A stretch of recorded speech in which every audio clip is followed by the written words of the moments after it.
All right, so let's start the session. Hopefully, everything is good. Audio, video. If you have any issue, then let me know.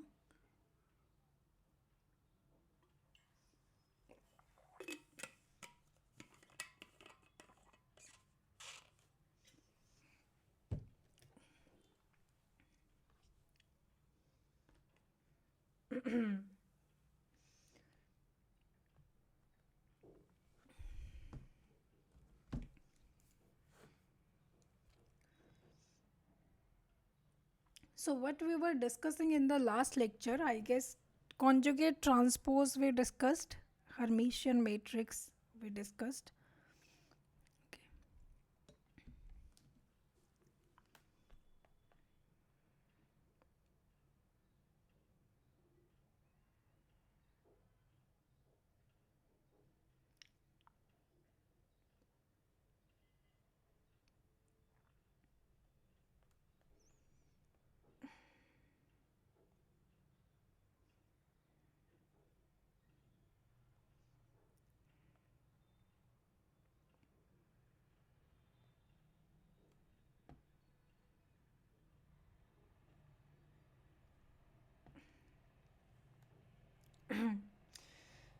Skew Hermitian was not done, ना?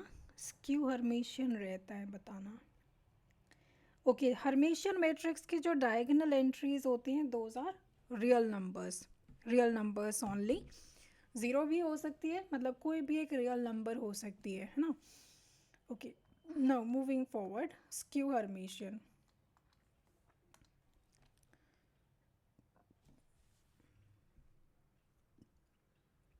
Okay, क्योंकि ये lectures मैं YouTube पर भी upload करती हूँ, so let me just tell other people. Basically this course is available on my application and you can go and check the link in the description below this lecture, or queries के लिए you can contact on this number and let's begin. चलो, now heading डालेंगे skew Hermitian matrices. Skew Hermitian matrices.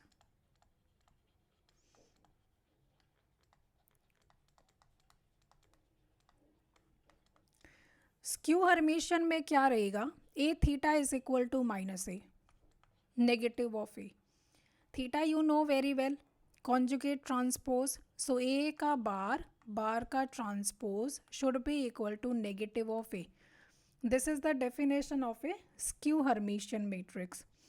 अब जैसे जो skew symmetric है उसकी diagonal entries क्या होनी चाहिए? ज़ीरो होनी चाहिए, क्योंकि ट्रांसपोज के बाद डायगोनल सेम रहते हैं. तो अगर डायगोनल एंट्री नॉन ज़ीरो है then how it can become negative? I mean if the diagonal entries are A B C, then after transpose they are going to remain ABC, so they are not going to become minus A, minus B, minus C. So the diagonal entries of a skew symmetric matrix are always zero. Same way में जो skew Hermitian है उसकी diagonal entries भी क्या होनी चाहिए? Zero होनी चाहिए, क्योंकि नहीं तो वो नेगेटिव कैसे बनेंगी. बट इसमें एक वो है, इसमें एक ट्रिक है. जैसे अगर मान लो कि डायगोनल एंट्रीज प्योरली इमेजिनरी हैं, let's suppose it is 2 iota, it is 3 iota, it is 4 iota, purely imaginary है ना. एंड यहाँ पर मेरे पास लेट से कुछ भी है, 2 + 3 आयोटा है, 2 + 3 आयोटा है, 4 + 4 आयोटा है, और यहाँ पर मान लो कि -2 + 3 आयोटा, सॉरी -2 + 3 आयोटा है, और यहाँ पर -4 + 4 आयोटा है, 4 आयोटा यहाँ पर ले लेते हैं 0 0. If I find its conjugate transpose, if I find A theta, तो क्या होगा? ट्रांसपोज भी होगा साथ में और बार भी होगा. तो 2 आयोटा का बार -2 iota, 2 + 3 iota bar 2 - 3 iota, 4 + 4 iota bar it is 4 - 4 iota, -2 + 3 iota bar is -2 - 3 iota. 3 iota bar is -3 iota. 0 as it is. -4 - 4 iota. 0 -4 iota. So मैंने बार ले लिया है Now I need to take transpose. So transpose of it will be minus 2 iota, minus 2 minus 3 iota, minus 4 iota, 2 minus 3 iota, minus 3 iota, 0. 4 minus 4 iota, 0, minus 4 iota. Can I say that this matrix is negative of my A? Isn't it minus of A? क्योंकि ये 2 iota है, यहाँ minus 2 iota है. It is 2 plus 3 iota, it is minus 2 minus 3 iota. You can clearly see that each entry is multiplied to -1, है ना, ऐसा है ना. तो इसका मतलब है हम जो कह रहे थे कि डायगोनल एंट्रीज ज़ीरो होनी चाहिए, ज़ीरो की बजाय if the diagonal entries are purely imaginary, even then that is good. Because मैंने आपको बताया था कि Z bar is equal to minus Z कब, when Z is equal to, when Z is purely imaginary number, purely imaginary number. ठीक है. सो यहाँ पर एक नोट करके लिखेंगे, I mean statement 1, the diagonal entries of a skew Hermitian matrix, diagonal entries of a skew Hermitian matrix. If you don't get it now, you can ask me to repeat. Now, diagonal entries of a skew Hermitian matrix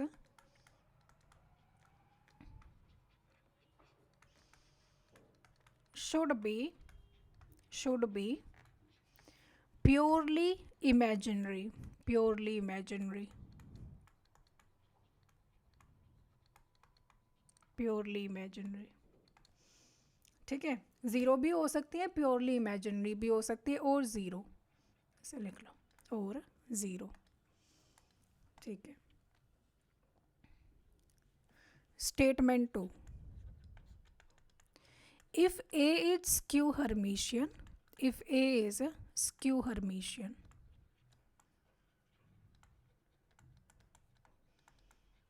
then what about iota e? What about iota e? iota times A. देखो, अगर A skew Hermitian है, it implies A theta is minus A. और अगर मैं iota ए का theta करूं, तो मैंने कहा था कि स्केलर का बार होता है, आई मीन स्केलर का ट्रांसपोज हो नहीं सकता. We can not find the transpose of a scalar, but we can find the bar of a scalar. Bar तो फाइंड कर सकते हैं ना हम. सो आयोटा का bar and A theta. Now you do know कि आयोटा बार क्या होगा, minus iota. So this is equal to minus iota and A theta is minus A. So what do we get? It is iota e. So if A is skew Hermitian, then iota A is Hermitian. It is not skew Hermitian. ठीक है. So it implies iota A is Hermitian.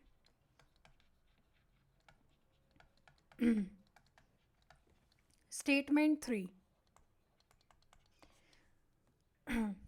If A is Hermitian,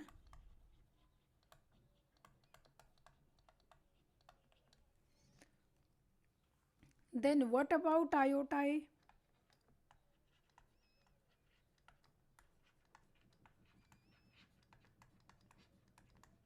Iota times A. If A is Hermitian, then what about iota times A? Same चीज़ है. अगर ए Hermitian है तो ए theta ए के equal है. अब मुझे अगर आयोटा ए को जज करना है, तो I take iota A theta. Again iota का बार हो सकता है, ट्रांसपोज नहीं हो सकता.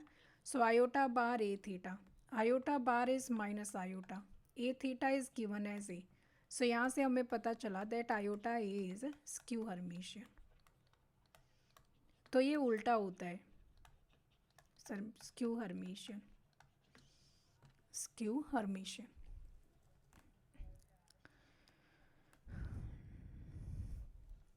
Statement 4. If A and B are skew Hermitian, A and B are skew Hermitian,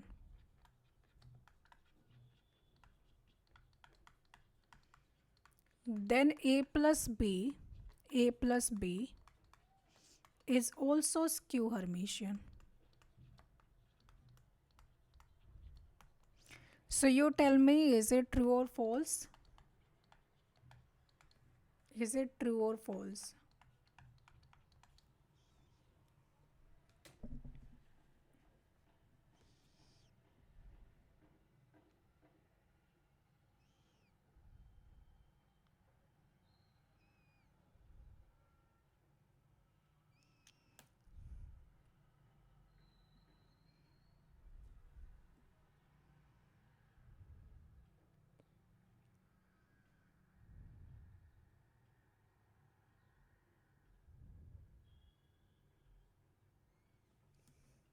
true, definitely true, है ना. आप फाइंड भी कर सकते हो. If I take A plus B theta, then that is equal to a theta plus b theta. A theta is minus a because a is skew Hermitian. B theta is minus b. Very good, minus b. So I can write it as minus of a plus b. Minus of a plus b. So yes, a plus b is skew Hermitian. Alright, so this was statement number 4. Statement number 5. So a minus a theta is, you tell me, Hermitian or skew Hermitian?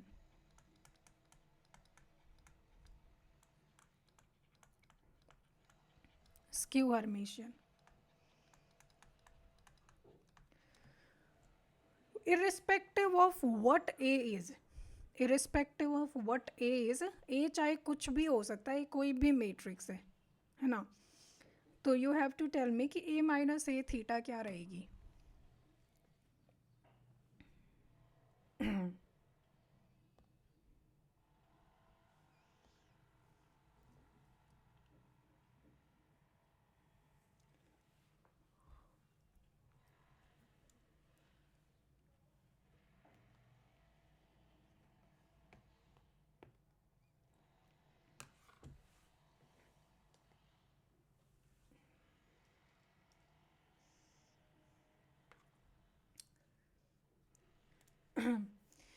आप इसका theta कर दो. A minus A theta का conjugate transpose अगर हम करेंगे तो I get A theta minus A theta theta, A theta theta, A minus A theta theta, है ना. So A theta minus what is A theta theta? It is A ना. A हो गया. सो ये तो अगर ये मेरे पास बी है, let suppose I take B is equal to A minus A theta, तो उस हिसाब से मुझे बी थीटा माइनस बी के इक्वल मिल रहा है. माइनस बी के इक्वल मिल रहा है ना. तो हर्मिशियन कैसे हुआ? ये स्क्यू हर्मिशियन रहेगा, है ना. इट इज़ सेम एज जैसे हमारे पास सिमेट्रिक और स्क्यू सिमेट्रिक में था ना कि ए प्लस ए ट्रांसपोज हमेशा सिमेट्रिक होता है, सिमेट्रिक होता है. ए माइनस ए ट्रांसपोज हमेशा स्क्यू सिमेट्रिक होता है, स्क्यू सिमेट्रिक, राइट. उसी तरह से ए प्लस ए थीटा हर्मिशियन होता है, हर्मिशियन, है ना. और ए minus A theta skew Hermitian होता है, स्क्यू हर्मिशियन होता है. Understood everyone? बस ये चीज़ आपको ध्यान रखनी है. देखो इनसे क्वेश्चंस कभी नहीं, दीज आर जस्ट बेसिक्स जो आपको पता होने चाहिए कि एज एन एस्पायरेंट जो आपके पास अगर मैथ्स ऑप्शनल है तो वो ये छोटी छोटी चीज़ें पता होनी चाहिए. ठीक है. अपना कोर सिलेबस अभी आज या कल में आज शुरू हो जाएगा. So A minus A theta is skew Hermitian. Understood everyone? चलो अब एक नोट लिखेंगे. देखो हमें अब पता है कि A plus A theta Hermitian है, A minus A theta skew Hermitian है. तो ए को मैं लिख सकती हूँ ना दैट ए, अगर मैं ए theta A plus A theta, जैसे कि if I find A plus A theta plus a minus a theta, if I add these two I'll get 2a, I'll get 2a. तो ये हर्मिशियन है, टोल्ड यू. ये skew Hermitian है, ये skew Hermitian है. ठीक है.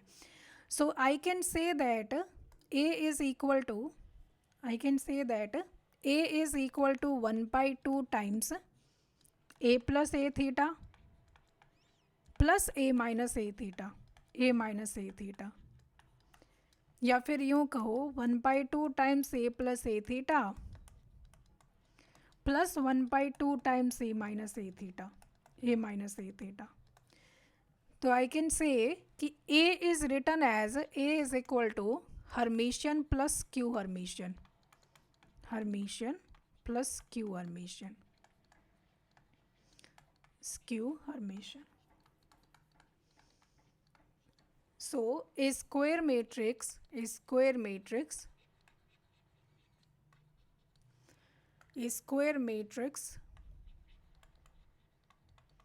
can be represented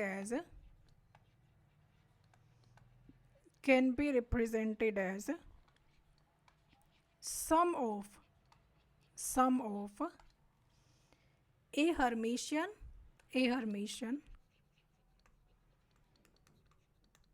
and a skew Hermitian.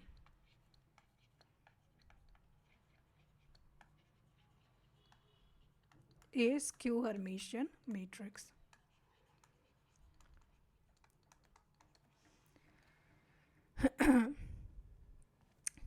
For example,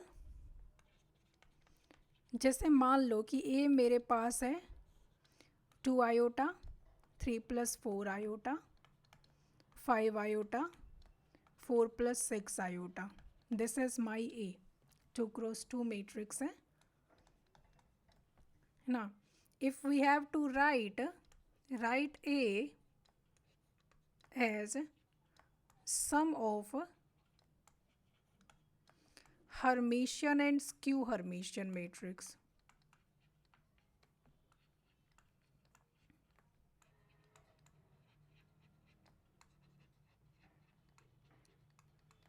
Hermitian and skew Hermitian matrix. Solution. तो आपको सिंपली क्या कर देना है, a + a थीटा फाइंड कर दो, a - a थीटा फाइंड कर दो और दोनों को 2 से डिवाइड कर दो, है ना. तो जो पिछला नोट हमने लिखा है उसके अकॉर्डिंग ही हमें चलना है. तो A should be written as 1/2 times A plus A theta plus 1/2 times A minus A theta, A minus A theta. Now what is A plus A theta? That is equal to 2 iota, 3 + 4 iota, 5 iota, 4 + 6 iota plus A theta is -2 iota, 3 minus conjugate plus transpose. Theta में सिर्फ bar नहीं होता है, so you have to take care of that.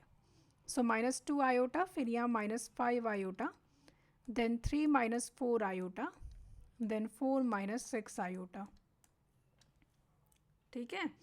अगर इन दोनों को add करेंगे तो you will get 2 iota -2 iota 0, 3 + 4 iota -5 iota, it will be 3 - iota, 5 iota plus 3 - 4 iota, so it will be 3 + iota, 3 + iota, 4 + 6 iota, 4 - 6 iota add करेंगे तो you will get just 8.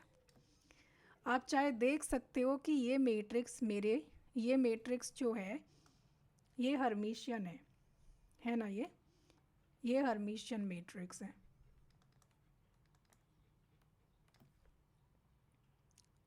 ठीक है. अब a - a थीटा फाइंड करोगे तो you will get 2 iota, 3 + 4 iota, 5 iota, 4 + 6 iota minus a theta which is -2 iota, -5 iota, 3 - 4 iota, 4 - 6 iota. चलो, so this is equal to 2 iota plus 2 iota, 3 + 4 iota plus 5 iota, 5 iota -3 + 4 iota, 4 + 6 iota -4 + 6 iota. All good. So this is equal to 4 iota, 3 + 9 iota, -3 + 9 iota, and it is just 12 iota. देखा, जो diagonals हैं वो purely imaginary हैं. क्योंकि skew Hermitian में यही होता है, diagonals should be purely imaginary या फिर ज़ीरो हो सकते हैं।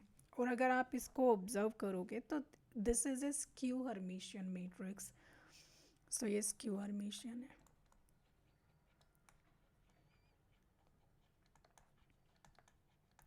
अब बस ए को लिख दो। ए को लिखा जा सकता है 1/2 into A plus A theta plus 1/2 into A minus A theta, that's it. Now place a plus A theta here. A plus A theta क्या आया था, 0 3 minus iota 3 plus iota 8, 0 3 minus iota 3 plus iota and 8। It was my A plus A theta plus 1/2 a minus a theta, that is 4 iota 3 plus 9 iota minus 3 plus 9 iota and 12 iota। आप इन दोनों को solve करोगे ना तो you will get your A back, है ना। और इनमें से ये हर्मिशियन है और ये स्क्यू हर्मिशियन है।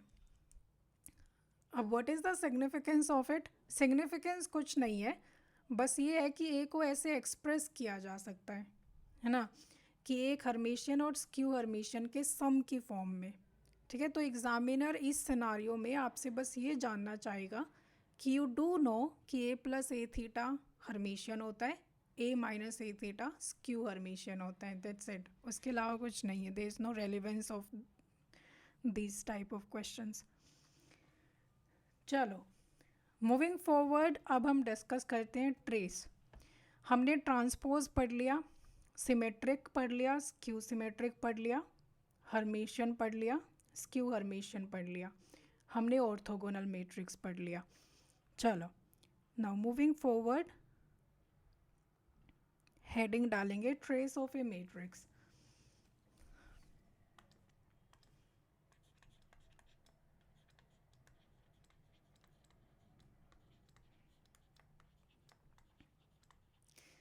पहले क्या है ना, जैसे 2008 से पहले अपना सिलेबस डिफरेंट था। I mean syllabus got changed in 2008।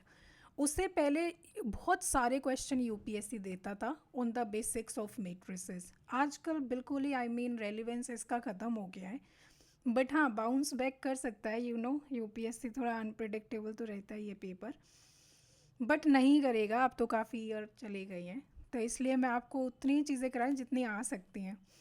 सो जैसे let A is equal to A B C D E F G H आई।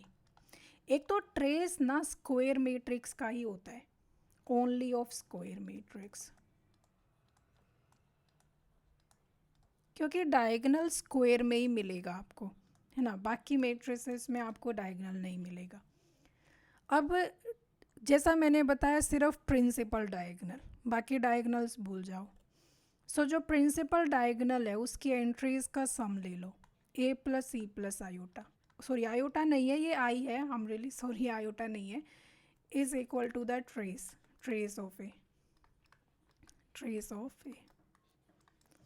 जैसे फॉर एग्जांपल अगर मैं एक मैट्रिक्स लूँ ए जिसमें एंट्रीज है 1 2 3 4 5 6 7 8 9 रेंडम एंट्रीज में लूँ, then trace of A is equal to जो लीडिंग डायगोनल है उसकी एंट्रीज का सम लेना होता है, 1 + 5 + 9, so I get 15। So the trace of A is equal to 15। अब just like the transpose conjugate transpose, trace की भी कुछ प्रॉपर्टीज़ होती हैं। स्टेटमेंट नंबर 1, ट्रेस ऑफ के टाइम्स ए मतलब अगर आप ए को किसी स्केलर से मल्टीप्लाई करोगे, जैसे मान लो कि मैं इस मैट्रिक्स ए को 2 से मल्टीप्लाई करूं तो 2a हो जाएगा। 2a का मतलब है आपको हर एंट्री को 2 से मल्टीप्लाई करना पड़ेगा, तो ये आएगा 2 4 6 8 10 12 14 16 एंड 18। अब अगर मैं ट्रेस ऑफ 2a फाइंड करूं तो आपको पता चलेगा कि वो 30 हो गया है, which is twice of previous trace. पहले जो मेरा ट्रेस था उसका ट्वाइस हो गया है। यह रीज़न बहुत ही ऑब्वियस है कि जब हम 2 से मल्टीप्लाई करेंगे तो जो डायगनल की एंट्रीज़ है वो सारी एंट्रीज़ 2 से मल्टीप्लाई हो रही हैं, तो मैं 2 को कॉमन ले सकती हूँ यहाँ पर, तो जो ट्रेस है वो भी तो 2 से मल्टीप्लाई होगा ना। सो ये रीज़न होता है। तो इसका मतलब है ट्रेस ऑफ के times A is always equal to K times trace of A, K times trace of A. Statement 2, trace of A plus B is equal to trace of A plus trace of B. Very simple, क्योंकि जो addition होता है वो तो element wise होता है ना, element में एलिमेंट ऐड होता है। जैसे अगर मान लो मेरे पास एक मैट्रिक्स है 1023, है ना, दूसरी मैट्रिक्स मेरे पास है लेट्स से 2416, ये ए है और ये बी है ना। इन दोनों को आप ऐड करोगे तो you will get 3 4 3 9। This is my A plus B, this is my A plus B. जब आप ए प्लस बी का ट्रेस फाइंड करोगे तो यू विल ऐड 3 एंड 9, है ना। और जब आप ए का ट्रेस फाइंड करोगे दैट इज़ 1 प्लस 3, और उसमें बी का ट्रेस ऐड करोगे तो दैट इज़ 2 प्लस 6। अल्टीमेटली क्या हो रहा है, एंट्रीज ऐड हो रही हैं, है ना। तो यहाँ पर इंडिपेंडेंटली 4 एंट्रीज ऐड हो रही हैं, यहाँ पर वो एंट्रीज ऐड हो रही हैं। द बात सेम ही है, it is all the same. So this is 4 plus this is 10। यहाँ पर ये डायरेक्टली क्या क्या गड़बड़ करी मैंने यहाँ पर, 6 प्लस 2 8, 10 नहीं। So 8 plus 4 12, 9 plus 3 is also 12. So always remember that the trace of a plus b is equal to trace of a plus trace of b. कैसे भी फाइंड कर सकते हैं इसको। स्टेटमेंट 3, ये मैं आपसे पूछती हूँ, trace of a into B is equal to trace of a into trace of b। You tell me, is it true or false?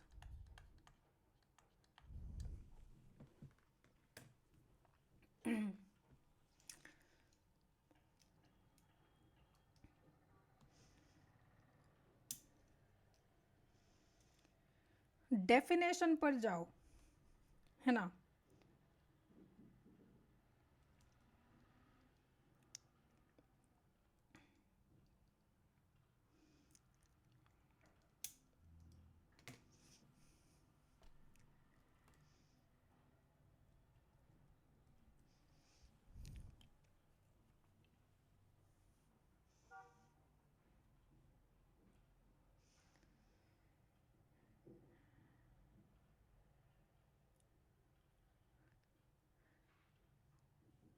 कोई भी काउंटर एग्जाम्पल लेकर देख लो, जब भी कोई चीज़ आपको ऐसे लग रहा है ना कि ये फेल हो सकती है। अब ये कैसे पता चलेगा कि ये फेल हो सकती है यार, मल्टीप्लिकेशन ना, मल्टीप्लिकेशन एक कॉम्प्लेक्स चीज़ होती है, एडिशन बहुत सिंपल है, एलिमेंट्स को ऐड कर दिया। ट्रेस में भी यही करते हैं, we add elements, but in multiplication we do not, diagonals differ कर जाएंगे ना। So you can take any arbitrary example, बहुत ही सिंपल लेकर देख लो। ए को लिख लो 1002, लेट्स सपोज मैं बी को लिख लेती हूँ 2340, ठीक है। Now if I find the multiplication of A B ना, तो ये आएगा 1 इंटू 2 2, है ना, और ये वाली एंट्री अपनी आएगी जस्ट 0। तो यहाँ पर ट्रेस ऑफ ए बी तो सिंपली क्या है, 0 ही आएगी ना, हाँ 0 ही आएगी। ट्रेस ऑफ ए बी तो 2 आ गया, but if I look at the trace of A this is 3, and if I look at the trace of B that is 2। तो इन दोनों का प्रोडक्ट तो 6 है और इसका तो 2 आया है, तो they both are not equal ना, not equal to trace of A into trace of B. So whenever थोड़ा सा ऐसे कॉम्प्लेक्सिटी दिखे that this thing can get complex, then you should take a very simple example और उसे disprove कर दो। So this is false, so false. चलो, now you tell me what is the trace of A 3x3 identity matrix. What is the trace of a 3x3 identity matrix?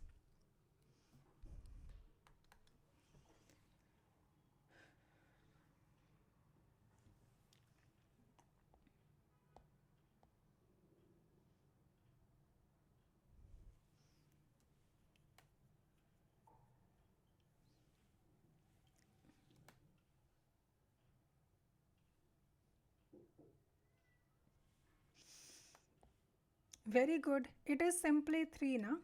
3 बहुत ही simple है ना. Similarly अगर मैं 4x4 लूँगी तो उसका ट्रेस क्या आएगा? ट्रेस ऑफ 4x4 आइडेंटिटी वो 4 आएगा, बिकॉज आइडेंटिटी में n टाइम्स 1 होता है. अगर मैं n×n आइडेंटिटी लूँ ना तो डायगनल्स पर n टाइम्स 1 रहेगा, तो उसका ट्रेस क्या आ जाएगा? n. That's it, trace is done. Now heading डालेंगे determinant. Determinant of A matrix.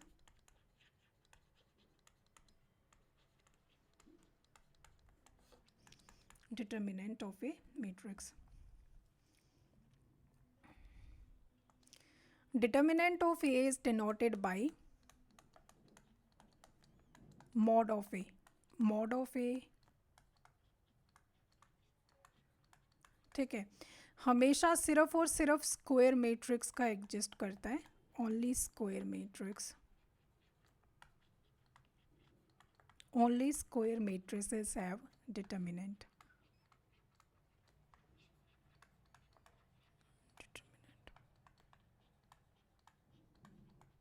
ठीक है. डिटर्मिनेंट से पहले यू डू नो कि माइनर्स क्या होते हैं. माइनर्स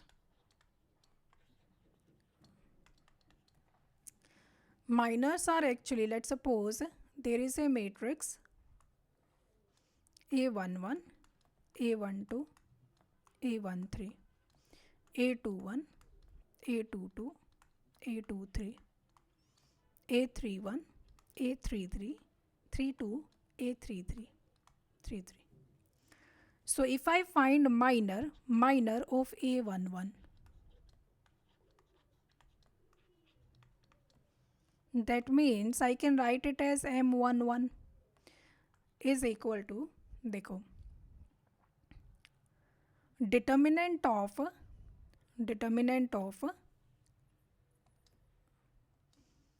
जहाँ पर A11 है ना उस रो को और उस कॉलम को छोड़ दो. So you have to skip row 1 and column 1 and remaining entries को place here. A22, A23, A32, A33, A33. And determinant of this is equal to A22 into A33 cross multiply minus A32 into A23. इस तरह से होता है. This is minor of A11.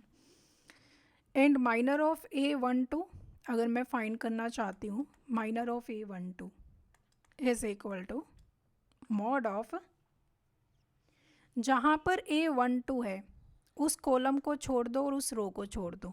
सो यहाँ पर आपको first row second column को छोड़ना पड़ेगा. Second column leave. ठीक है. आई एम एज्यूमिंग कि आप चीज़ें रिकैप कर रहे हो अभी, है ना, तो चीज़ें लिंक थोड़ा बहुत रिकॉल हो रही होंगी, आपको पता भी होंगी, तो अच्छी बात है वो तो. सो बेसिकली अगर मैं सेकंड कॉलम को और फर्स्ट रो को छोड़ दूँ तो रिमेनिंग एंट्री बची A21, A23, A23, A31, A31, A33 और इसका डिटर्मिनेंट होगा हमारे पास A21 into A33 minus A31 into A23. Understood everyone? So this way you can find minor of any entry, है ना. जैसे कि अगर मुझे चाहिए M33 है ना, तो मैं जहाँ पर A33 है उस कॉलम को छोड़ दो और उस रो को छोड़ दो. I mean to say third row third column leave it और रिमेनिंग एंट्री का मोड ले लो. A11, A12, A21, A22 and mod of this is equal to A11, A22, A22 कुछ ज़्यादा ही ब्राइट हो गया ये pen, minus A21 into A12, that's it. ठीक है, सो इस तरह से you can find the minus. So for example, if I ask you, let's suppose A is equal to 1, 2, 3, 4, 5, minus 1, 2, 3, 1. You tell me what is the minor of 4, or you can say A21. चलो बताओ, what is the minor of 4?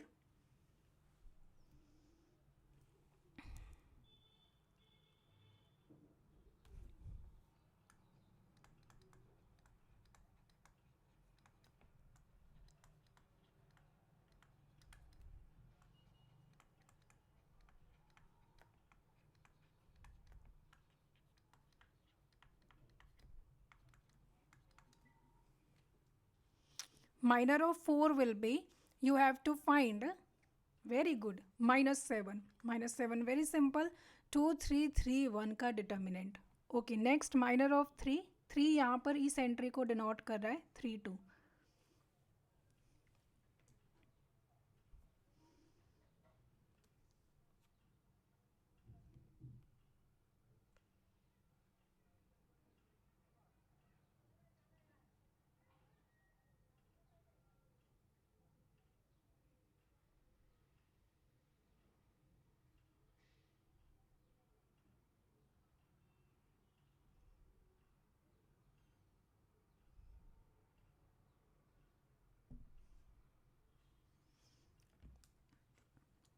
Okay, आपको क्या करना है, second column को और third row को छोड़ देना है।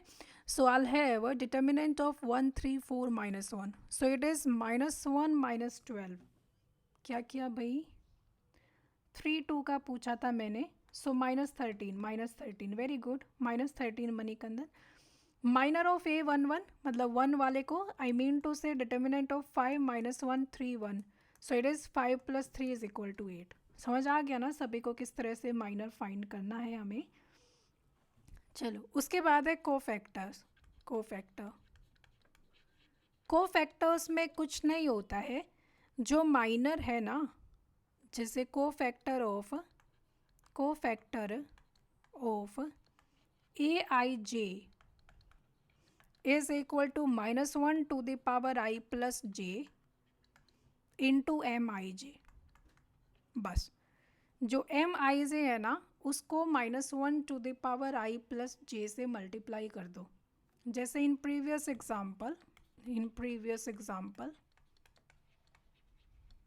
Previous A, cofactor of A21 is equal to -1 to the power, so it is 2 plus 1 into minor of A21। तो वो क्या आया था, -7 आया था ना, और -1 to the power 2 plus 1 will be -1, सो ये माइनस ऑफ -7 आ जाएगा, so this will be +7। Similarly C32 is equal to -1 की पावर 3 + 2 एंड M32 मेरे पास -13 आया था ना, so minus of -13, so this is equal to +13। Similarly last जो हमने C11 फाइंड किया था, M11 फाइंड किया था, सो C11 इज -1 की पावर 1 + 1। ये 1 + 1 यहाँ से पता चलता है कि किस एंट्री का कोफैक्टर है ना, उन दोनों को आई plus j करना होता है।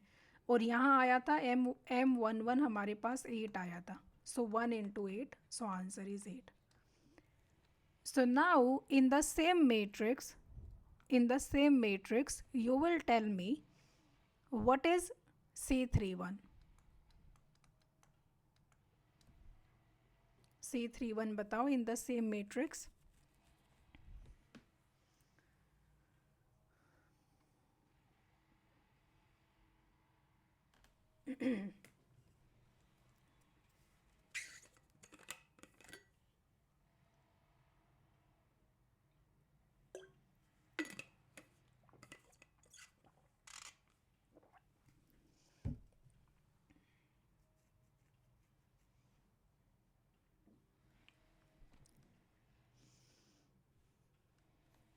-17, C31 देखेंगे तो 31 मतलब ये वाली entry, so it is 2 3 5 -1, so it is -17. M31 is -17, so C31 क्या हो जाएगा, -1 की पावर 3 + 1 इंटू M31, सो ये आ जाएगा जस्ट M31, सो -17. गुड. अब डिटर्मिनेंट क्या होता है, determinant is equal to determinant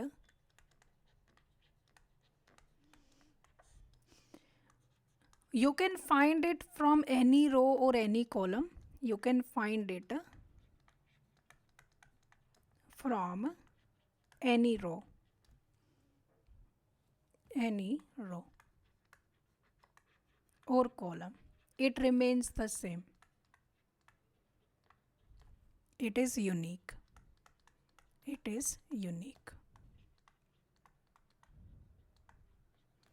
ठीक है.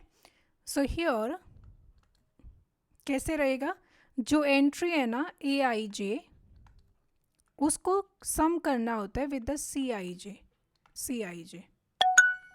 Taking one row at a time, taking single row.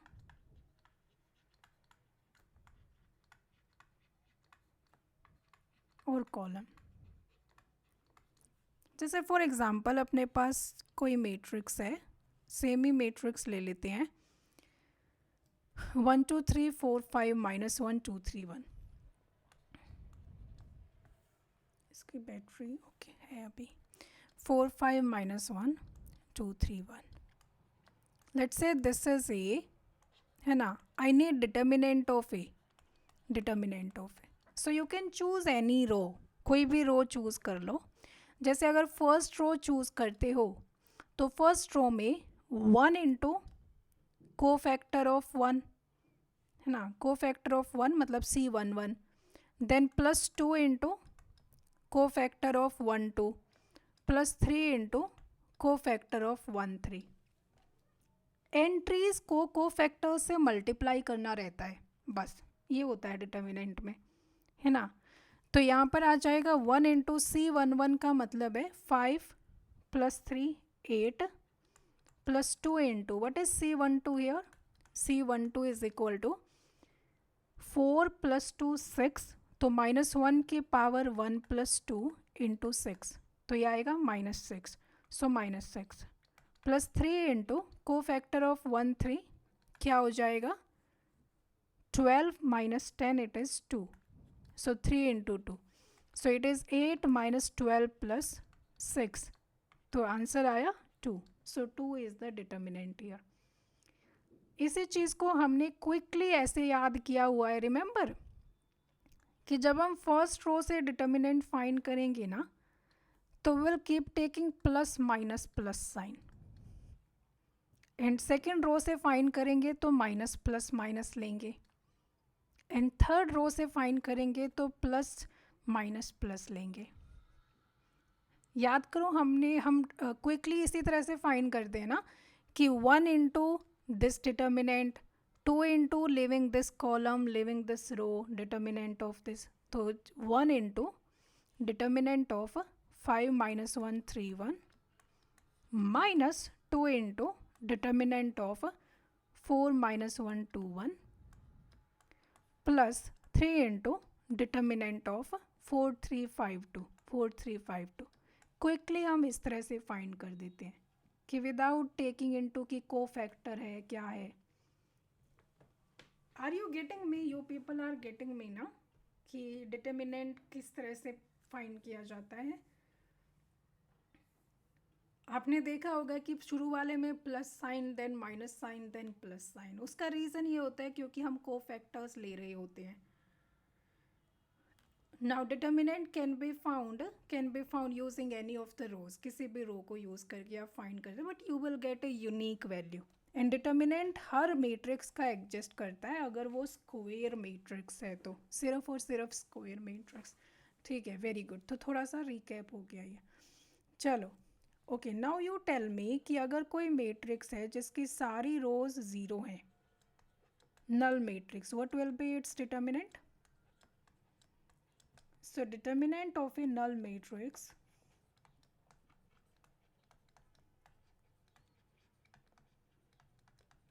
is 0, just 0, 0. Okay. Now determinant of identity क्या होगा? Determinant of diagonal matrix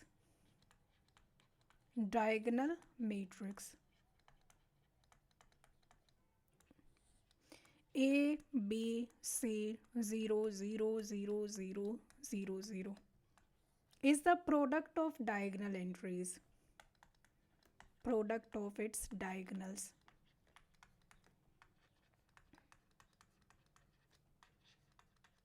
है ना? तो it will just be A B C, A into B into C. चलो, so determinant of identity will be, very good, it will be 1 cross 1 only. n cross n कोई भी identity है ना, तो उसका डिटर्मिनेंट हमेशा 1 रहेगा. ठीक है. Determinant of A is equal to determinant of A transpose. Remember it. This is like very important. use होगा आगे. Determinant of A is equal to determinant of A transpose. इसका रीज़न क्या है? क्योंकि मैंने बताया तो कि आप रोज से फाइंड करो या कॉलम से फाइंड करो, determinant is going to remain the same. और ट्रांसपोज में क्या करते हैं हम? We just change the columns, rows into columns, बस यही करते हैं ना.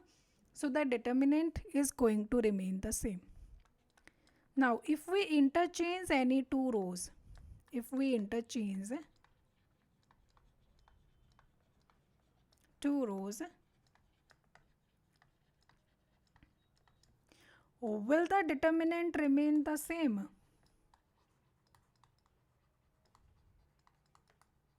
Will the determinant remain the same? आप मुझे बताओ.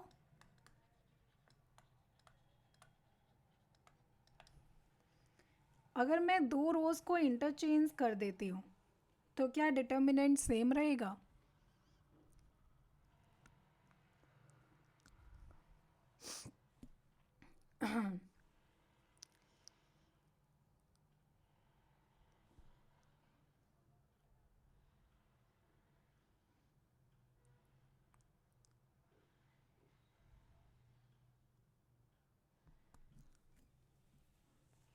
Very good. इसका साइन चेंज हो जाएगा, साइन चेंज हो जाएगा. यार ऑब्वियस सी बात है. जैसे कि मैंने बताया कि साइन इस तरह से रन करता है, साइन इस तरह से रन करता है. तो जैसे R1 है, ये R2 है, ये R3 है. तो नॉर्मली जब मैं R2 की हेल्प से डिटर्मिनेंट फाइंड करूँगी तो मेरा साइन रहेगा माइनस प्लस माइनस. बट अगर मैं R2 और R1 को शिफ्ट कर दूँ, है ना, तो R1 में तो साइन प्लस माइनस प्लस है. Getting me? तो एक माइनस का डिफरेंस आ जाएगा, माइनस का डिफरेंस आएगा. जैसे अगर मैं 4 5 -1 को ऊपर शिफ्ट कर देती हूँ तो जब मैं नई मैट्रिक्स का डिटर्मिनेंट फाइंड करूँगी तो साइन यूज़ करूँगी प्लस माइनस प्लस, तो माइनस का डिफरेंस आएगा हमेशा. तो जब भी आप कोई दो रोज को इंटरचेंज कर देते हो ना, then the sign gets changed, sign gets changed, sign gets changed. But ये डिपेंड करता है. जैसे if we change, if R1 is changed into R2, R1 R2 are interchanged, sign becomes negative, sign gets changed, gets changed.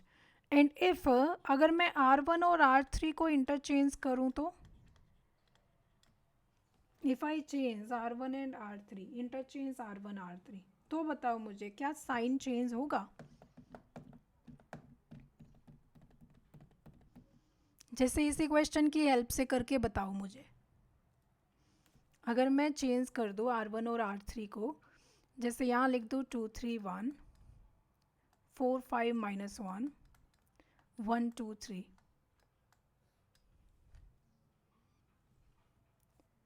One two three. अब अगर मैं 2 3 1 की help से find करना चाहूँ, so it will B 15 + 2 17 -3 into 12 + 1 13 + 1 into 8 - 5 3 34 - 39 + 3। सो क्या आया 37 - 2 होगा, इंटरचेंज होगा। उसका रीज़न पता है क्या है? ऊपर वाली ये रोज़ भी तो शिफ्ट हो रही है ना, तो उसकी वजह से वो डिफरेंस तो हमेशा होगा। तो डोंट यू थिंक कि नहीं होगा। So yes, sign to get change. तो कोई भी दो रोज़ को आप इंटरचेंज करोगे ना, the sign will get changed. Okay, next बहुत ही इंपॉर्टेंट रिजल्ट, डिटर्मिनेंट ऑफ के times A is equal to. अब ये आपको कंफ्यूज कर सकता है, आपको लगेगा कि के बाहर आ जाएगा, बट के सिर्फ के बाहर नहीं आएगा। इसमें एक्चुअली मैटर करता है कि ए का ऑर्डर क्या है। तो ये इक्वल होगा K to the power N into determinant of A, where N is order of A, N is order of A, order of A. ठीक है, जैसे इसका एक सिंपल सा ऊपर वाला एग्जाम्पल ही ले लेते हैं हम, है ना। तो मैट्रिक्स ही भूल जाती हूँ मैं। सो 1 2 3 4 5 -1 2 3 1। जैसे अपने पास ए क्या था, ए वॉज इक्वल टू 1 2 3 4 5 -1 2 3 1, है ना। इसका डिटर्मिनेंट था मेरे पास 2 आया था ना, इट वॉज 2। अगर मैं इसको मान लो 3 से मल्टीप्लाई कर दूँ, 3 टाइम्स ए कर दूँ, तो ये क्या हो जाएगा 3 6 9 12 15 -3 6 9 3। Now you find the determinant of 3 times A, find करो। What is the determinant of this matrix 3 times A का?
ज़्यादा ही वो लंबा ले लिया हमने। 54 आ रहा है आकाश, देखो कहाँ मिस्टेक हुआ है। इट्स कमिंग 54 आया ना। सो 54 क्या है बेसिकली, 3 टाइम्स ए का डिटर्मिनेंट क्या होगा, ए 3/3 मैट्रिक्स है, 3/3 मैट्रिक्स है, तो ये ओपन होगा 3 की पावर 3 में एंड मॉड ऑफ ए, 3 की power 3 into mod of A. सो 3 की power 3 it is basically 27। So 27 into 2 that is 54। और ऐसा क्यों होता है उसका रीज़न अगर आपको समझना है, देखो यार हर एंट्री 3 से मल्टीप्लाई हो रही है ना।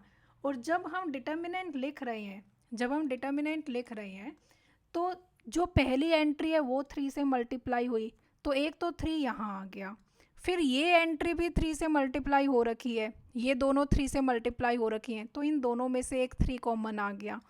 फिर ये एंट्री भी मल्टीप्लाई हो रखी हैं, तो इन दोनों में 3 और 3 6 हो गया। तो आई मीन टू से 3 इंटू 3 होगा यहाँ पर, है ना। 3 बार 3 कॉमन आ सकता है।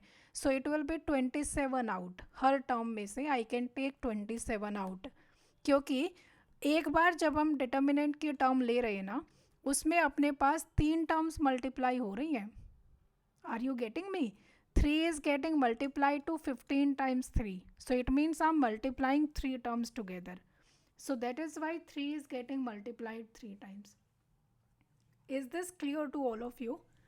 So whenever you multiply a matrix by some scalar and then you find the determinant, then that is equal to scalar की power n, where n is the order of the matrix into determinant of A.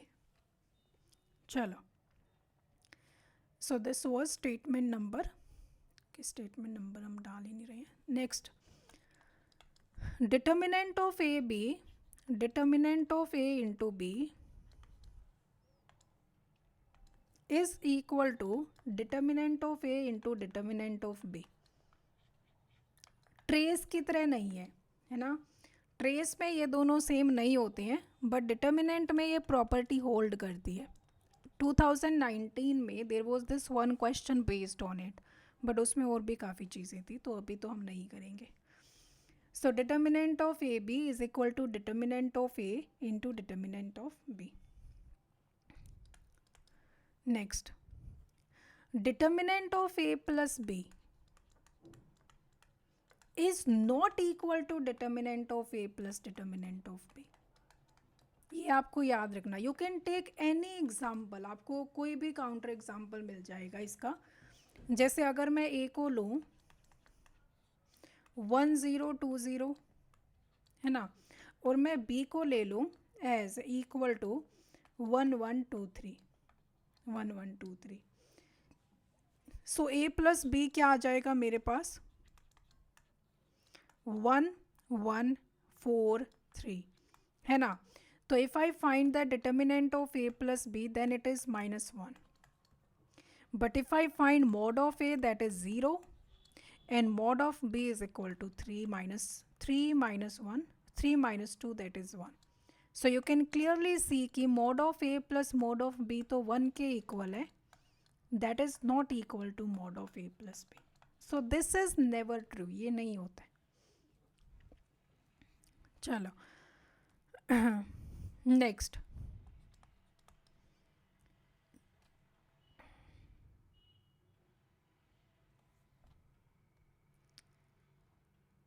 if mod of a is equal to 0, then A is said to be a singular matrix. A is said to be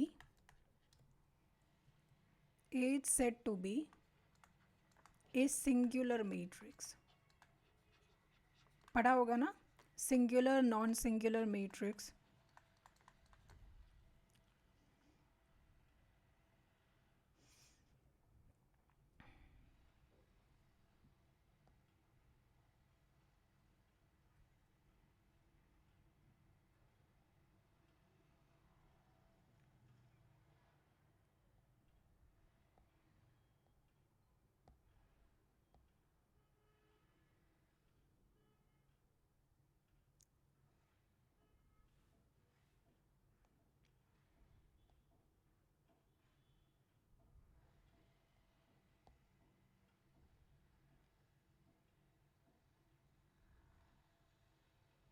ठीक है, same way में if mod of A is non-zero,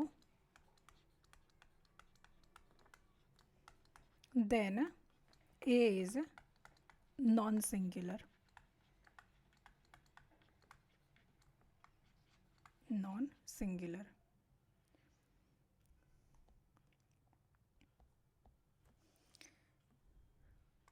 If mod of A is non-zero,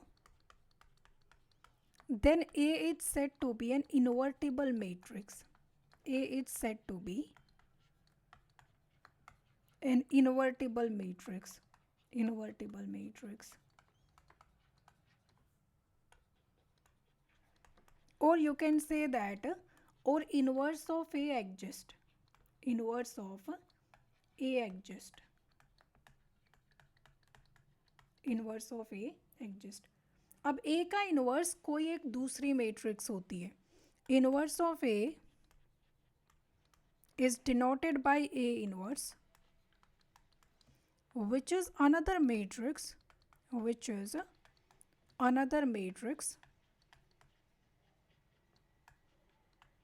sum b such that b into a will give me identity. मैं mod of any quantity make it positive from negative.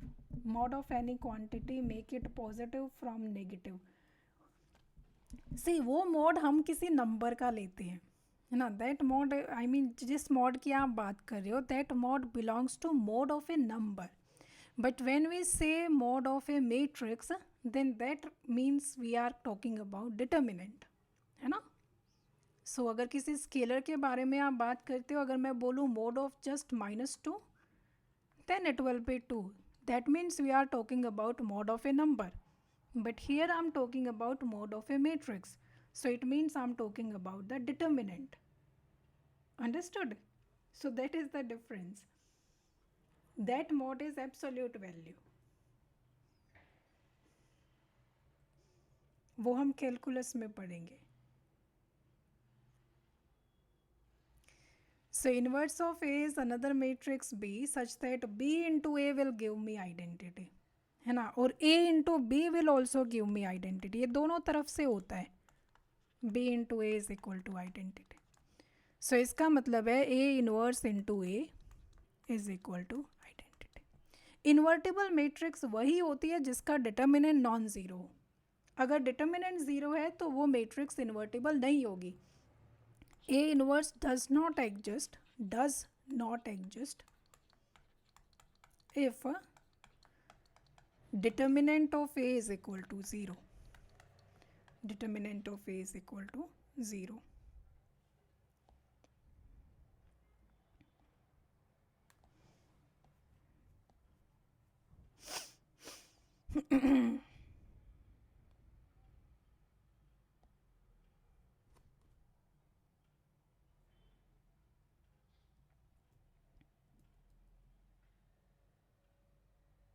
ठीक है. Also a inverse ए अगर identity है मेरे पास, and if I apply determinant on both the sides, determinant of A inverse A is equal to determinant of identity, और identity का determinant 1 होता है. और मुझे ये पता है कि अगर मेरे पास प्रोडक्ट है तो प्रोडक्ट में डिटर्मिनेंट इंडिपेंडेंटली ओपन हो सकता है. I mean to say I can take determinant of A inverse into determinant of A that is equal to 1. So यहाँ से मुझे पता चलता है कि mod of A inverse is equal to 1 upon mod of A. Mod of A inverse is equal to 1 upon mod ए.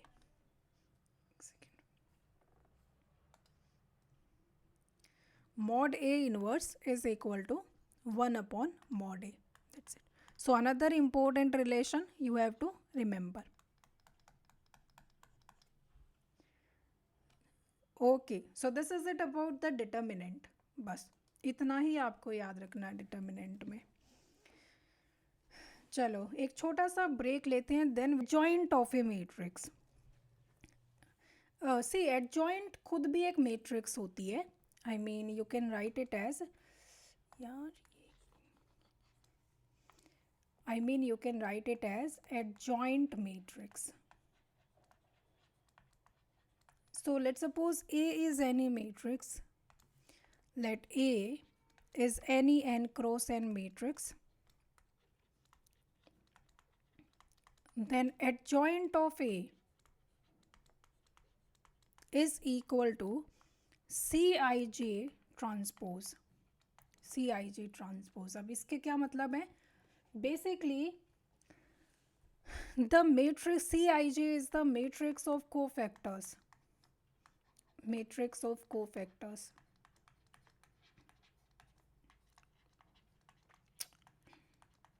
ठीक है।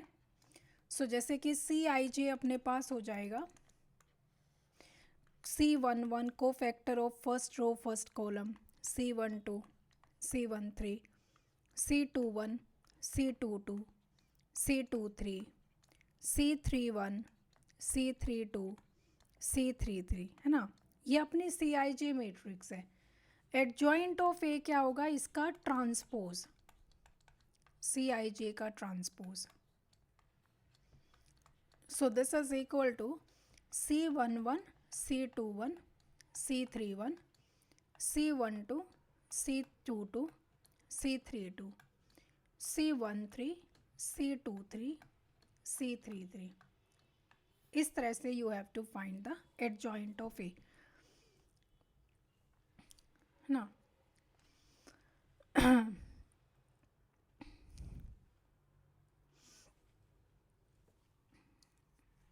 For example if we take the same matrix, जैसे कि जो अभी हमने मैट्रिक्स ली थी,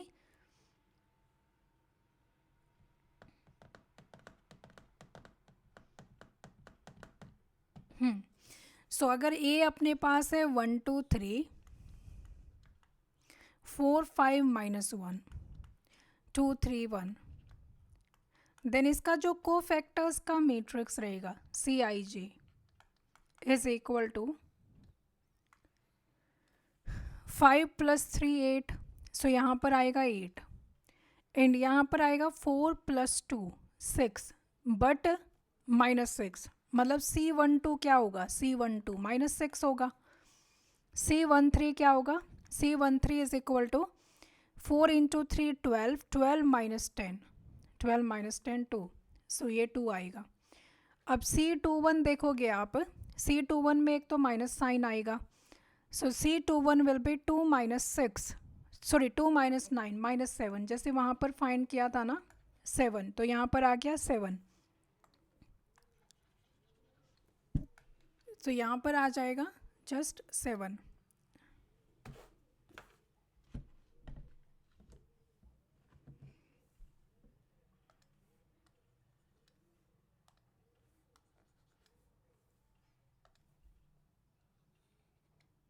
यहाँ पर 7 आएगा। Now what is C22, C22 ये आ जाएगा 1 - 6 -5, सो यहाँ पर आएगा -5। C23 आएगा 3 - 4 -1, C23 माइनस ऑफ -1 अरे यार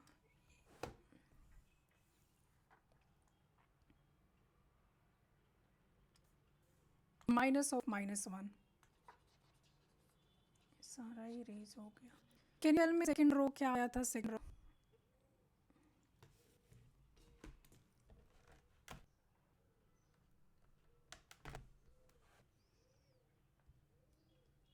इसके साथ पता नहीं क्या दिक्कत है, ये नहीं हो रहा। I mean this batch only started troubling me and I really don't know the reason.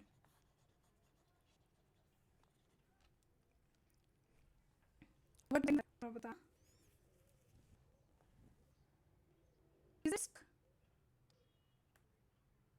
everyone is it stuck?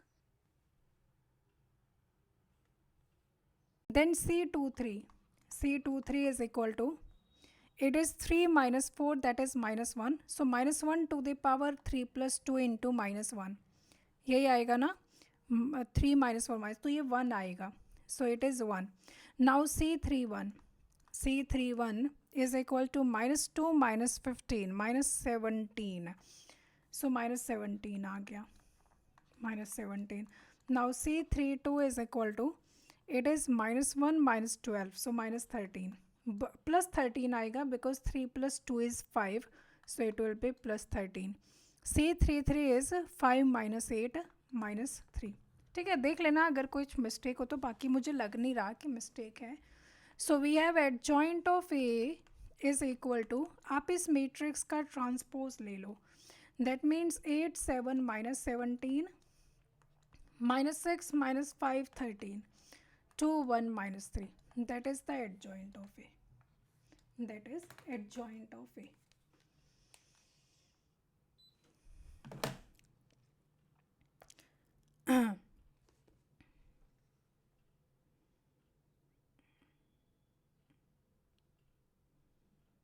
Now based on it we have a question. Based on this adjoint वाला जो concept है, we have a question.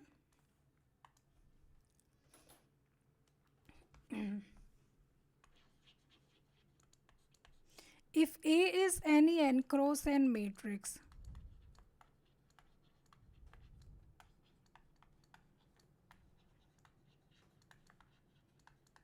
then adjoint of A into A is equal to A into adjoint of A, and that is equal to mod A into identity. ये relation आपने सुना भी होगा, the relation between adjoint of A and determinant of A, but एक बार ये पूछा गया है PYQ में ना. So if A is any n cross n matrix then you have to prove this relation. ठीक है, तो ए को लेट कर लेते हैं. Let A is equal to A11, A12, A13 up to so on A1n. N cross n है ना, A21, A2 up to so on A2n dash AN1, AN2 up to so on ANN.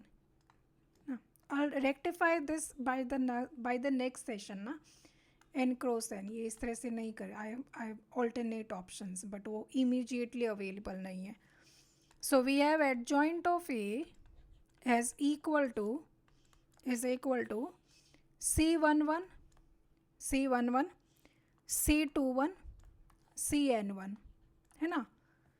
C12, C22 up to so on CN2.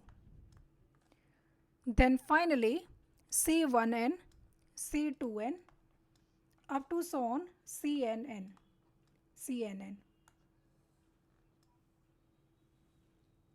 ठीक है, क्योंकि जो cofactors matrix आएगी मेरे पास that will be C11, C12 up to so on C1n, C21, C22 up to so on C2n. मतलब A21 का cofactor C21, A22 का कोफैक्टर C22, A2n का cofactor C2n up to so on CN1, CN2 dash CNN. और जो adjoint है उसमें हम क्या लेते हैं, जो कोफैक्टर्स की मैट्रिक्स है उसका transpose. Clear so far? Now as per the question हमें ए और एडजॉइंट ऑफ ए को मल्टीप्लाई करना है. Look at the question. हमें यहाँ पर ए और एडजॉइंट ऑफ ए को मल्टीप्लाई करना है. ठीक है, okay. So now if I multiply these two, A into adjoint of A, this is equal to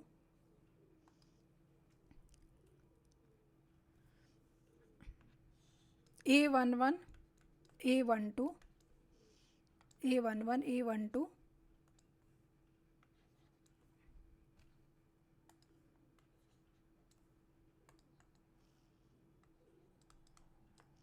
A13 up to so on A1n, A21, A22, A23 up to so on A2n dash AN1, AN2, AN3 up to so on ANN.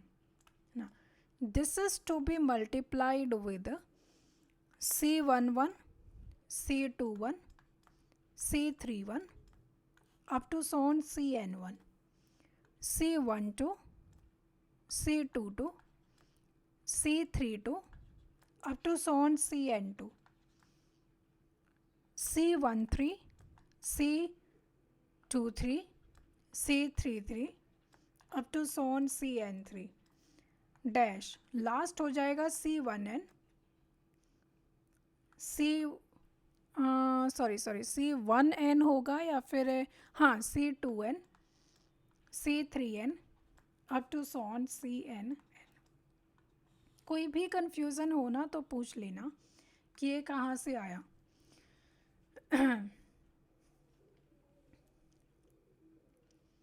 That's it. So now if I multiply these two, तो जो first entry है वो क्या रहेगी, A11 will be multiplied to, I mean to say A11 multiplied to C11. So A11 into C11. Then A12 will be multiplied to C12. So plus A12 into C12. A13 to be multiplied to C13. So A13 multiplied to C13. Up to so on, A1n will be multiplied to C1n. A1n will be multiplied to C1n. Now, can somebody tell me what is this?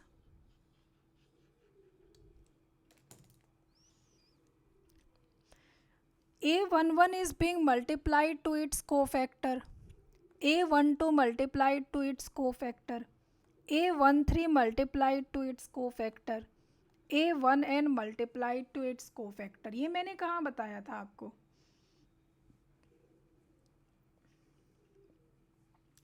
कि whenever we multiply the entries to their cofactors, we pick a row and we multiply the entries to their cofactors and we add those.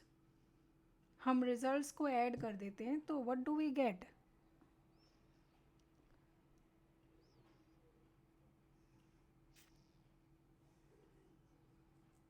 Very good, we get the determinant. We get the determinant. तो यहाँ पर जो first row का first column आ गया, that is nothing but the determinant of A, क्योंकि मैं first row से डिटर्मिनेंट फाइंड कर रही हूँ. अब यहाँ पर जो सेकेंड एंट्री आएगी ना, सेकेंड एंट्री, उसके लिए मैं वो एक एग्जाम्पल कंसिडर करना चाहती हूँ, जो एग्जाम्पल अभी हमने किया था, है ना. एक बार के लिए इसको ऐसे ही रखो या फिर समझ लो या साइड में लिख लो. जैसे कोई भी एग्जाम्पल ले लो, 1 2 3 4 5 -1 2 3 1, जैसे वो सेम एग्जाम्पल हमने लिया था. तो जब मैं फर्स्ट रो है जैसे R1, using R1 if I multiply A11 to cofactor 11, A12 cofactor 12, A13 cofactor 13, है ना, then I will get determinant of A. But अगर मान लो कि मैं एंट्री तो फर्स्ट रो की ले रही हूँ, but the cofactor belongs to some other row, cofactor belongs to some other entry. Let's suppose I take the entry cofactors of second row, means I take C21 with it. I take A12, I take C22 with it. If I take A13 and I take C23 with it, I mean to say जो entries हैं those are belonging to row 1 but the cofactors belong to row 2, है ना. और अगर इनका मैं result find करूँ तो क्या आएगा, देखो ध्यान से.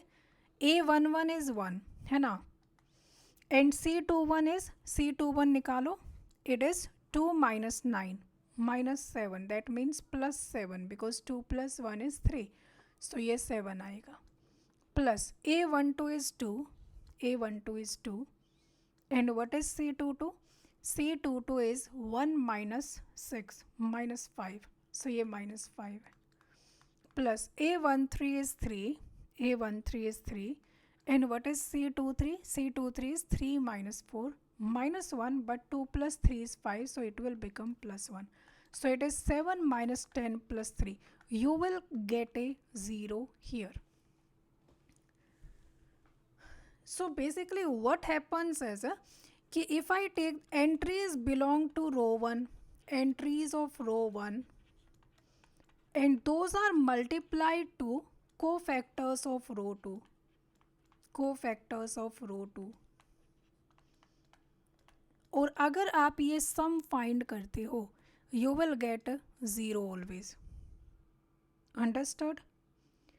If the entries and cofactors both belong to the same row, then we get the determinant, and if they both belong to different rows, then you will always get 0 as your answer. Understood? So a summation of, if I find the product entries of some row Ri and cofactors belong to some other row. Cofactors belong to Rj. Then the result will always be 0. ये note down कर लो side में.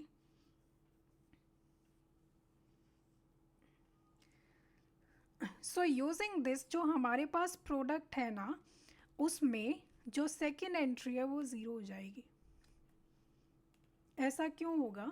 देखो, listen carefully ना. Second entry क्या आएगी यहाँ पर? A11 multiply two C21, A12 multiply two C22, A13 multiply two C23, A1n multiply two C2n. इसका मतलब है entries are of row 1 but the cofactors are of second row and they all their resultant will give me 0. Similarly, all other entries will also become 0. Understood everyone? Now coming to the second row. यहाँ पर क्या आएगा? यहाँ पर जो result आएगा मतलब A21 multiply होगा C11 से, A22 मल्टीप्लाई होगा C12 से, A23 मल्टीप्लाई होगा C13 से. तो मिसमैच है ना. Entry belong to some other row, cofactors belong to some other row. So again here the result will be 0.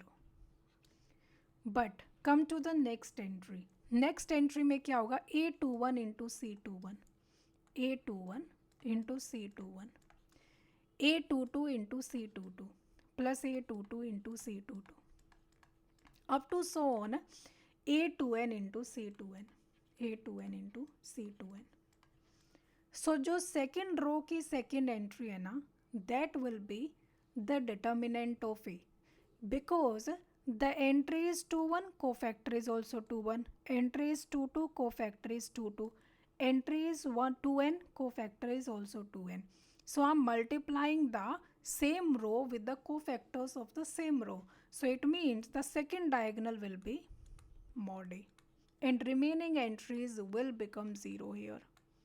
Is there any confusion to everyone? 0, 0, mod of A, and you will keep getting like this. 0, 0, 0. At the diagonals you will get mod A and all other entries will become 0. That's it. आपको पूरा लिखने की ज़रूरत नहीं है. You just need to understand it. So 0, 0, mod A.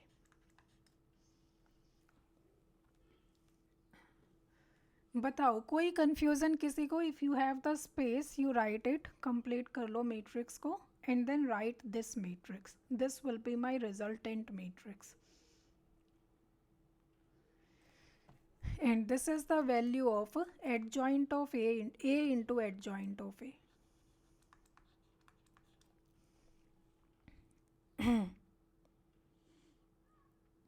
Now if I take A out from here, mod A out from here, you will get what? 1, 0, 0, 0, 0, 1, 0, 0, 0, 0, 1, 0, up to so on 0, 0, 0, 1. ठीक है, and this is equal to A into adjoint of A. So isn't it mod A into identity? Mod A into identity. So this is equal to A into adjoint of A.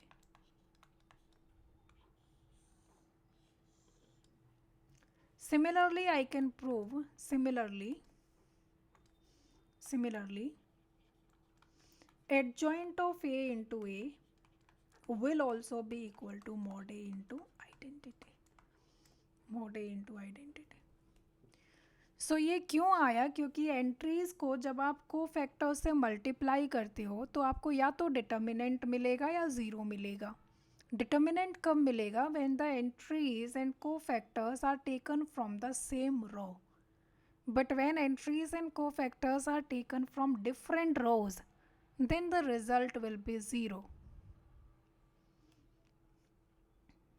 कोई confusion किसी को?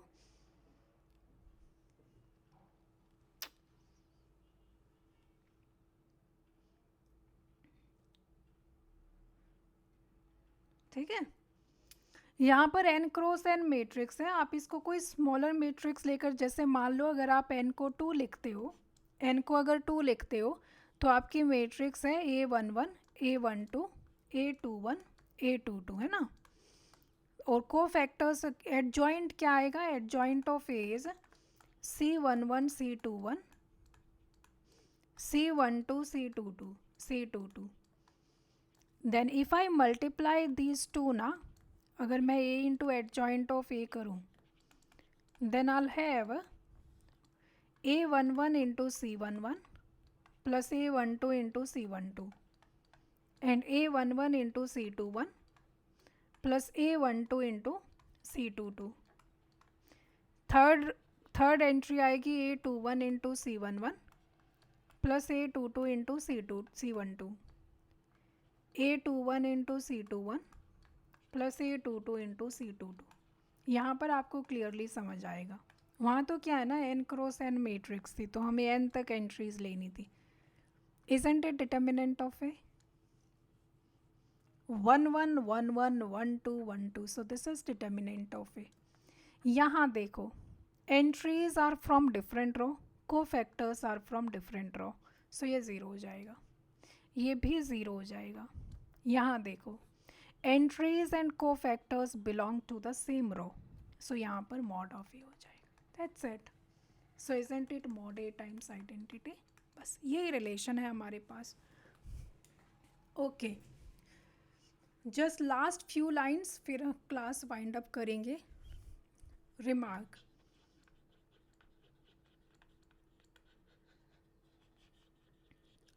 देखो, अगर a into adjoint of a equal है mod a times identity के। अच्छा, एक चीज़ आप मुझे बताओ कि डिटर्मिनेंट जो होता है, determinant is a number, right. Determinant एक स्केलर होता है ना। तो I can take mod a to this side, ले जा सकती हूँ ना मैं। So I can say that 1 by mod of a into adjoint of a is equal to identity, है ना। तो यहाँ पर लेकिन मैं a को इधर 1 बाई ए नहीं कर सकती हूँ। जब मैट्रिक्स है, जैसे मैट्रिक्स को अगर राइट साइड जाना होगा तो वो a इनवर्स होकर जाएगी, गेटिंग मी ना। But if there is some scalar, that scalar can shift, है ना। तो अगर मुझे a को इधर शिफ्ट करना है, I have to take inverse लेना पड़ेगा मुझे। So I can say 1 by mod a into adjoint of a is equal to a inverse. Basically this is the formula for finding a inverse, 1 by mod a adjoint of a, and you do know adjoint क्या होता है, cofactors का transpose. Just remember it. A inverse is equal to adjoint of a divided by determinant of a. And here we are done with the basics. All your basics are done. Tomorrow we will do few questions based on it, adjoint पर based, and वो important questions हैं. Then we will start rank of a matrix.